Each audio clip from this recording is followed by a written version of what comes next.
A dica de hoje é para você que tem essa TV aqui da LG com um sistema antigo, para você conseguir desbloquear aí seus canais, filmes e séries e assistir tudo tranquilamente sem precisar de aparelho, tá bom? Direto na TV com o aplicativo, já que essa TV tem um sistema pesado e não é qualquer aplicativo que roda bem na TV, tá bom?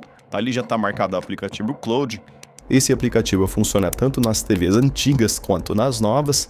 É um excelente aplicativo aí que não fica tão pesado, né? Já que a TV é antiga aí e tem dificuldade de rodar aplicativos. Então esse roda muito bem e de forma satisfatória aí para você conseguir liberar os canais, os filmes, as séries para você assistir tranquilamente.